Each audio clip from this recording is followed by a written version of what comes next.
But if we examine faith generally on the planet, and now I'm speaking more about faith, about the bigger things in the universe. So I've illustrated at this point that we all have faith in physical things. And our day-to-day lives are proof of the faith that we have in physical things. Very few of us have faith in spiritual things, and almost none of us have faith in soul-based things. That's the reality. And what I'm suggesting is, to gain a faith, there's got to be some kind of experiments, and our focus needs to change. Instead of focusing on the physical as we do, and we experiment often every single day with the physical, instead of doing that, we need to start experimenting with the spiritual and with the soul-based things that we're attempting to experiment with. And there has to be a reason for you to do it, because without the reason, you won't do it. Without there being some desire that causes you to move forward in this regard, you won't do it. And it doesn't matter how many facts are presented to you about the spiritual, and it doesn't matter how many facts are presented to you about the soul, you will not do anything about them. You will not, unless you believe there is a personal advantage to doing it. Right? If there's no personal advantage, then there's little point in doing it, is the way most of us would feel. Now, some of us have the more collective viewpoint in that we say, if there is no advantage to humankind, then I wouldn't do it.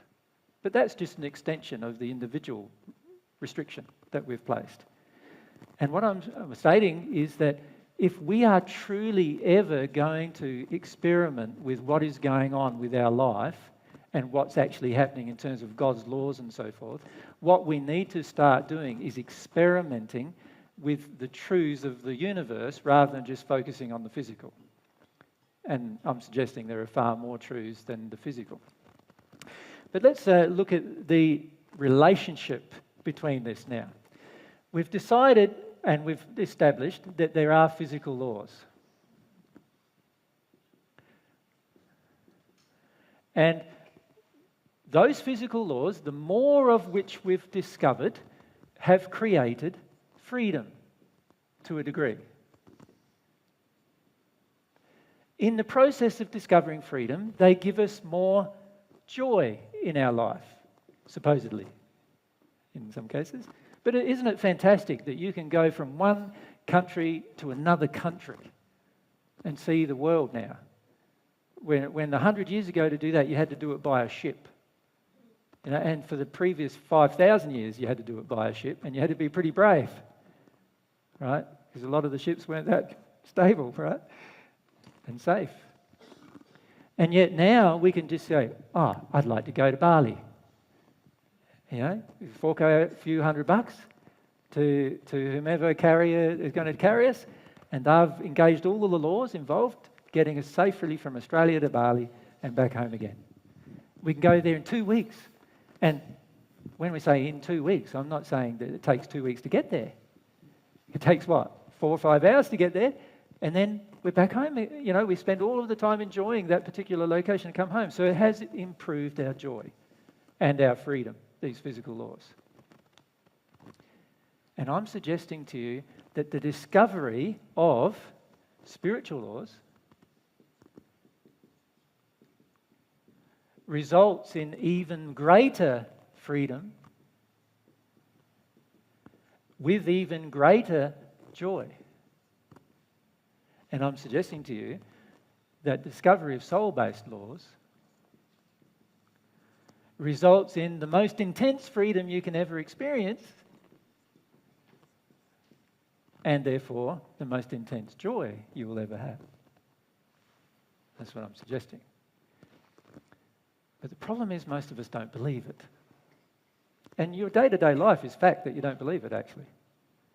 If you look at the amount of time you spend engaging any of these laws in an understanding manner in your day-to-day life, what would you find? Remember in the previous talk I said, what is your treasure? We talked about what is your treasure. And I said, add up the amount of time you spend on something, and that's how dedicated you are to finding out about that particular thing. All right, so let's look at the amount of time we spend discovering new physical laws. How many of you do that? Discovering new physical laws. How much time in a week would you spend? For the majority of us, it would be 0 hours on that. Because we're very reliant on, that's a scientist does that for me. You know, we're reliant on other people doing it, aren't we? Right? So we do 0 hours. How much time do we spend trying to discover the spiritual laws of the universe? You know, these are the kind of things that affect like the relationship between the spirit body and the material body, what happens in my spirit body, what happens in my physical body, what's going on between these two bodies, how is it that my physical body gets disease, how is that related to my spirit body somehow, what's going on in my spirit body that causes those particular things, all of these kind of investigations. Communicating with people who have passed, you know, that people who live in the spirit form only, seeing them, connecting with them, sharing moments with them in a conscious manner. How many hours a week on the average would we spend doing that? For many of us, it's the 0 there too, right? Right? But let's say for some of you, it's not the case, so you might spend a few hours a week, let's say. All right. Now, can you see, we're not going to end up finding out very much with this kind of a lifestyle, right? But let's go on to the soul-based laws. So this is the kind of thing where we're experimenting with how the soul affects the spirit body and how the soul affects the material body and what things inside of the soul are working. And what laws can I discover that govern the operation of my own soul and govern how my soul works and exists and experiences things in the universe, and how information is fed into the soul, how the soul union can be engaged, how the other half of your soul can be engaged, and so forth. How many hours a week would the average person spend on that, do you think? Well, again, it's probably 0. Right? Now, for many of you, you've now started that process, yes? But if we're sincere about it, we're probably only spending a few hours a week. Right? Many of us, right? So we might spend 2 or 3 hours a week doing it.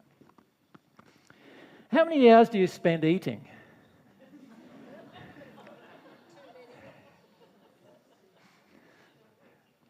For a lot of us, we'd like to eat the whole day. We graze, shall we say. Right. But if you compare the amount of time, let's look at it. Let's say brekkie is 1/4 of an hour, lunch is 20 minutes, half an hour maybe. Dinner time, we might spend half an hour to an hour on that. That's about, 1.5, 2 hours a day. Let's say 2 hours a day times by 7 days a week, 14 hours. We spend more hours eating than we do discovering the very laws that govern our entire existence. Right? How many hours do you spend having a cup of coffee?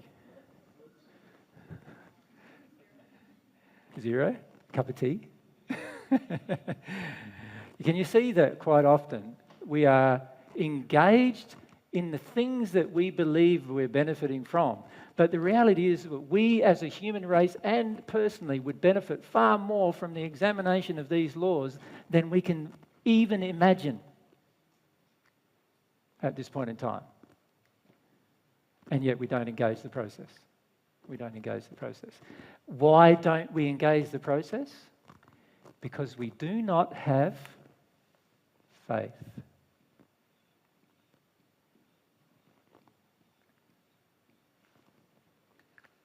That's why we don't engage the process. We do not believe truly in our heart that engaging the process of the discovery of these things will bring us any personal benefit. Right? And this is the kind of faith we're going to have to develop if we're truly going to change.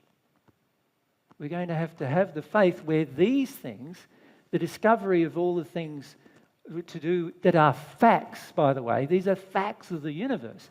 There are facts that govern the physical universe. There are facts that govern the spiritual universes. There's facts that govern the soul-based universes, all of which are important to your future existence. And unless you develop some kind of faith which incorporates a desire to discover them, you will never change. You will never discover them. When I say you'll never change, of course you will change, because the whole of God's laws are governed towards you changing. Sooner or later, you're going to have to change, even if you don't want to, but it's going to be a slow, laborious process unless you engage this faith. Now, in the Padgett messages, there's a very, very short message by Solomon, and myself and Mary have discussed it, and we've placed a recording of it on the internet, which you will see probably arrive there next week. It's a message from Solomon from 1915 that was given in the Padgett messages. But basically it says this. Padgett said, "What are the most important things in all the universe?" Now that's a pretty big question, right? Now, can you imagine yourself sitting down there, writing to a spirit who is channeling to you, and you're saying, "Please tell me what you believe are the most important things in all the universe." What would you be expecting to get as an answer?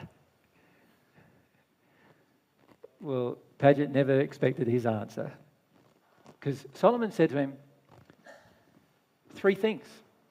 1 on the part of God and 2 on the part of man. The thing on the part of God, he said, was the most important thing in all the universe was God's personal love for each individual human, the divine love. That is the most important thing in all the universe that you could ever engage. That's what Solomon said. And by the way, this is a guy who's lived 3,500 years, actually a bit longer than that, and therefore has a fairly good idea that he's saying the truth. Right? And then he said, on the part of man, there are 2 things that are the most important things in all the universe. You know what he said they were? The first one was faith. And the second one was prayer.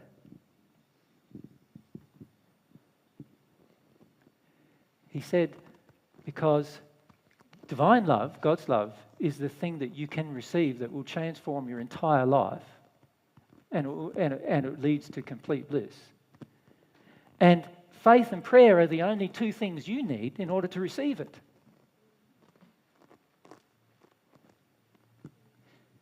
And this is a man who has spent 3,500 years examining the laws of the universe.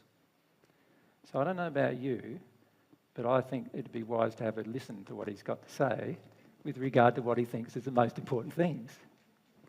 Right? And he's saying that from God's perspective, the divine love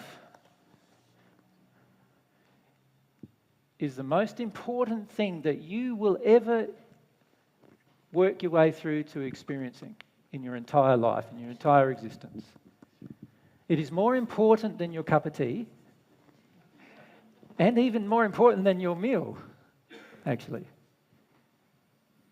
It's more important than anything you can imagine in terms of transforming your life.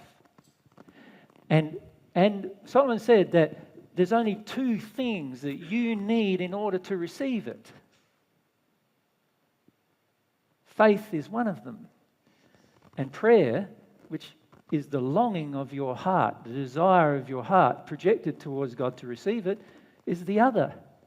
They are the 2 things you need. And that's why, and I've gotten a long way around to saying it, but that's why that has become our topic for today, and that's our topic for tomorrow. Because they are the only 2 things you are ever going to need in order to discover all of these things. All of these things will come to you through this process of discovery and proper application of these things. Now, what I see is that many of you are worried so much about all sorts of things in your day-to-day life. You hear the divine truth and you get it presented to you, and then what you do is you go, I've got to think about the law of attraction here, and I've got to work out how that's affecting me there, and what addiction I'm in here, and what's going on there. And no, you don't. Do you think I do all of those things? All I'm doing is telling you the truth about those things, and they all influence these 2 things. There's the reason why we've talked about them is because they all influence these things. Your faith is so severely influenced by so many things that you'd be totally so shocked of, in fact. Right? Many of you, for example, have this feeling in you of rebellion. Remember just before I asked about that, and almost everybody put their hand up about that one. Do you know how much that feeling affects your faith? You have a direct desire to not know the truth. That's what rebellion is about. A direct desire to not understand, a direct desire to not understand the law. Right? Now, do you think you're going to ever get closer to the creator of the laws if you've got a direct desire to rebel against every law that creator created? That doesn't make too much logical sense to me. And I'm sure it doesn't to you either if you think about it. But this is what we do. We are constantly trying to avoid the creator, the source, and avoid the experience of divine love. And as a result, we can't grow, we can't change. And one of the things Solomon said in this message was this. He said, when the love comes, then faith will come along with it. So what did he mean by that, do you think? Instead of having all of you guess, how about I just say, what do you mean by that? What is love? How would you describe it as a quality?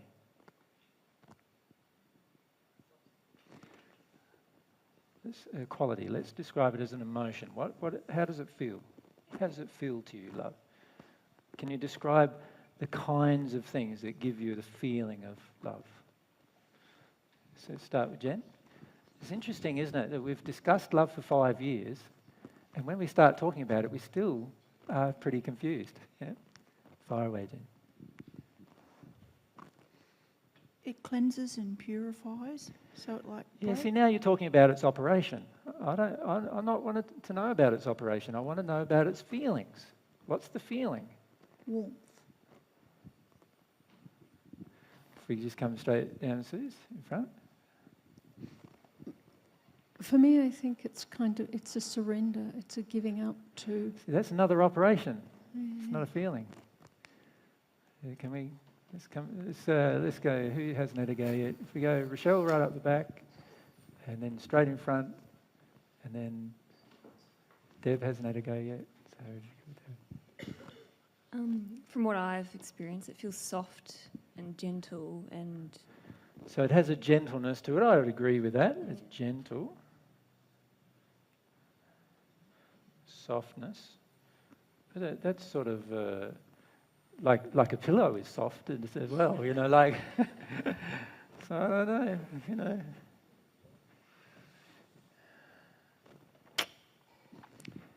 So we're coming down in front. Yep. I was going to say it's softening as well, but also that it touches. It kind of melts the heart. It does, but that is an operation again. Like that's similar to the operations before. Do you know why you're having so much trouble knowing? Because you don't experience it very often. That's sad, eh? That just tells us how sad it really is, isn't it? If we come down to Deb, down here.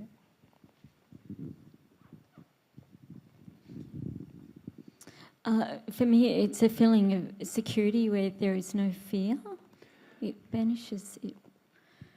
Yeah. It nullifies fear. Can we see how each of us are going down this track of going, it's not this and it's not that, and it has this operation and has that operation, but we're not actually describing the sensations, are we, in terms of qualities, right? So if we come across to Kate and then across to Rob on this side. Pleasure? So there's a joy or a pleasure in it, isn't there? Definitely, that's a quality, isn't it? Joy or a pleasure in it, certainly. What kind of joy or pleasure it is too, like what kind of joy or pleasure? There's the flavours to it, isn't there? Robert? I feel supported and understood. Yep, but When somebody can understand you and have no love for you at all. Yeah. Yeah. So that doesn't necessarily guarantee love either, does it? Yeah. So Kate, you want to? Generosity. It's got a Generous pleasure. generosity to it, yes. Where it's, shall we call it giving? Right? Yes. Next year, okay. Helen? Along those lines, I was going to say it's a gift from God. It's a gift. Let's call it a gift. Right? Many of you don't see it as a gift. You see it as an expectation. That's why you don't experience it very often, right?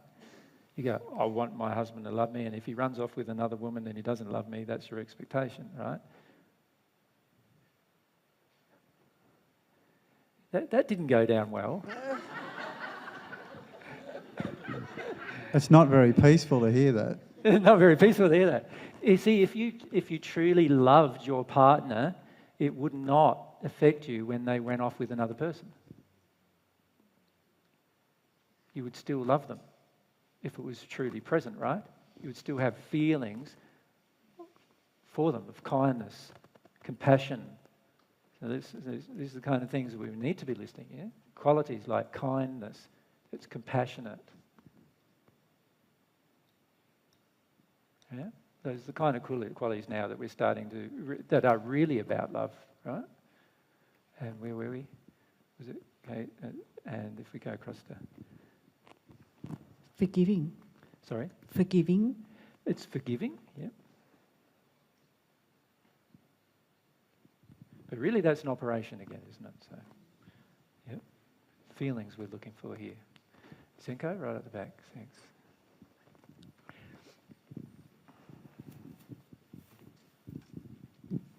Feeling inspirational, enthusiasm. So it inspires. And you've missed out one really good one. It's about enthusiasm, but it excites you. Yeah? Doesn't it? Like, how many of you go, when you were teenagers and you fell in love and you went, oh yeah, I'm in love. Yeah. You know, like, as if. Right, it just excites you with a passion, isn't it? It creates passion, longing, right? Does it not? Longing within the soul.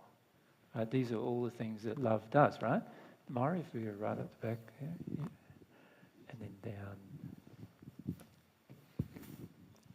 Could I say bliss? Bliss, but yeah, bliss is an overused word nowadays. You know, a lot of people say they're in bliss when I look at their life and I go, yeah, you're not in bliss. Like, you know, I feel we need to be more specific. Yeah. If we come down the side here. Thanks. And then down the front after. For me, it often is electrifying and enlivens. You know, like the whole body comes alive and I can't sit still. It's like there's a million things going on, and even though I'm really tired, I can't possibly sleep because I'm just so alive. Yeah, exactly. It is like that, isn't it? If we come down. It feels delicate and sweet to me. Sweet, yeah, delicate. Nice words, yeah. Sweet. Delicate. When you think about it, it's not often that we experience these feelings, eh? Unfortunately. And the reality is that all of these feelings, if you think about those feelings, they are all a measure of how enjoyable your entire life will be. And what I'm saying to you is that faith and prayer are going to lead to these things. Now, do you know why the majority of you are not finding those things in your experience of the divine truth? Because you're hearing facts without having any faith or prayer. Do you get that? You're hearing facts. You're having presented to you in these kind of discussions, fact after fact after fact. But because they're not becoming a personal experience in any way, it's not going to lead to any joy. And instead you become traumatized. So many of you are worried The more you hear, the more worried you become. Have you noticed that? For some of you? Oh, am I doing this? What am I doing? Have I broken that law? No, I don't know. What am I doing now? Isn't that how it is for many of you? Oh, no, what's happening now? This, no, that, what? And the reason why we're doing all of that is because we are so worried about making mistakes. And the more truth we hear, the more worried about making a mistake we become. Right? Now, do you think a person who's living in faith worries about making mistakes? Nope. The reason why is because they know they've got nothing to worry about. Right? The more faith they have, and particularly when we talk about what we can have faith in a minute or after the break, depending on what time it is. What time is it, by the way? 10 to 3. So after the break it will be. And the more things we can have faith about, and the more this faith moves us to action, and prayer is an action, a feeling that comes from our soul, so it's something we have to act upon, and the more divine love that we receive, the more this becomes our result. Now, I say to you, who wouldn't want those things? But unfortunately, most of us have no faith we're going to get them if we engage prayer. We believe we're going to get them by engaging something else. You know, by figuring out the law of attraction. Has that worked for you? Do you feel happier doing that? No? I don't know anybody who feels happier doing that. Or somebody who's trying to live by the law, live by the law. What law is there? What law am I breaking here? What law am I breaking there? What do you become? What was the words? Paranoid, yes, I agree with that one. And what was the other word? Was it your word, Graham? Neurotic, yes, I agree with that one. That's what you're becoming. Some of you are becoming that, right? Have you noticed? Have you noticed your own neurosis developing? Right? That's not divine truth. Right? That is you being afraid of the laws. You're afraid of God. You're not willing to address those particular emotions. And the more emotions you're not willing to address, the less of this you will finish up receiving and having and possessing as a part of your very life. And these two things are the things that are going to lead you there. So what I'm saying to you is, it makes sense to me, and while it might not make sense to you yet, it makes sense to me that if the physical laws, when mankind discovers more physical laws, it results in more freedom for mankind, and as a result, it results in more joy of the experience of life, then I am suggesting to you that if you focus on also discovering these laws in your day-to-day life, that this is also going to result in more freedom and more joy in your day-to-day life. And I'm suggesting to you that the biggest law possible that you could ever discover is the law of divine love. And I'm suggesting to you that if you focus most of your life and attention on the discovery and application of that particular law, and you find out everything you possibly can find out about it, and you put it into practice, not just think about it, but put it into practice, not because there is no benefit, but because there is going to be a personal benefit to you that's the greatest benefit to your entire future existence, then I suggest you will engage those laws. If you understood the power that these laws have upon your very existence now and for your eternal future, you would not hesitate to engage these laws.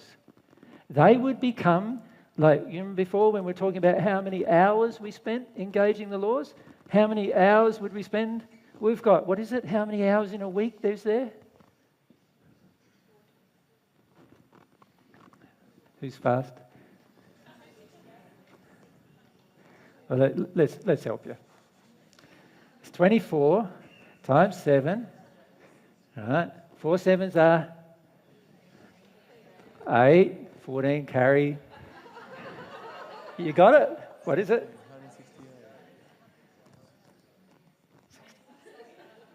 That's exactly right. Many of us don't even know how many hours we've got to discover the laws, let alone discover them. But imagine if, now you think about it. When you're asleep, you're still awake. You're awake in the spirit world. Now, if you actually had a longing in your own soul to discover law, you would want to discover law 168 hours of the week. If you knew that it had such a powerful effect on your future existence, that's what we'd probably want to do. Now, we can discover law while we're having a cup of tea. And we can discover law, that's the beauty of this. You can still eat, and you can still sleep, and you can still do all these other things that you need to do for your very life, and still discover laws 168 hours of the week. You can discover laws while you're asleep in your sleep state. Right? Many of you won't know that until you go into the spirit world and you remember your sleep state, and then you'll realise that you were discovering laws then too. But for the majority of us, we're not discovering laws, we're avoiding them. Right? And what I'm suggesting is if you truly had faith in God's love, you would not be avoiding law, you would not be avoiding prayer. It would become a high priority in your day-to-day life and existence. Mary? So just going back to what you said at the start of the talk about the law of gravity, and you were saying we all have like unquestioning faith in the law of gravity, and that's because we experience it all the time. We experience it all the time and experience the benefits of it. We can feel the benefits of it all the time. Right. So that tells me in order to grow faith, I must have an experience. Yes. And this is what Solomon was saying. yes. Faith will come to me if at the moment, let's admit to ourselves, shall we, that at the moment we don't have a very strong faith in God. For many of us, we're not even really sure whether God exists yet, right? If we're really honest with ourselves. And for many of us, we don't spend much of a time in the course of a day asking or talking to God about anything. Isn't that true? So that might be the average state that we have, right? Now, can you see that if I just engage the experiment, and what's the experiment? The experiment is longing for divine love and seeing whether you receive it. And if you don't, trying to understand the laws that are involved why you're not receiving it. That's the experiment. And if you engage that experiment, once it happens once and you know it, do you think you would then have more faith or less faith in it? More, of course, wouldn't you? It's like if I said to you, look, you can all run at that wall and you can all run straight through it. Right? And the first person who runs to that wall runs to the wall, and bang, that wasn't possible, right? So the very first person who does that is going to get what? Feedback system, knowing that it wasn't possible for them. Does that mean it's not possible? It doesn't, does it? It just means that I don't understand the laws engaged as to why that would happen. So if I'm not receiving divine love, it's exactly the same, right? So if I think I'm praying and I think that I've got some kind of longing for God, and instead what I do is I'm like hitting that wall and bouncing off it and nothing's really happening aside from me feeling like I'm hurt, then I must understand that I still don't understand the law that engages the reception of divine love. Does that make sense? So you see, this is why it's very important for us. We need to engage the desire for prayer, and when we realise that we don't get a response, then we need to know that there's something that we don't understand here. There's some kind of law that we're not getting. Because there's millions of celestial spirits who have gotten this law. So that tells us it's possible. There's plenty of other people that have done it. That tells us it's possible. So if it's possible, but we don't do it, then there's got to be something to do with our engagement of the law and our understanding personally of the law. Does that make sense?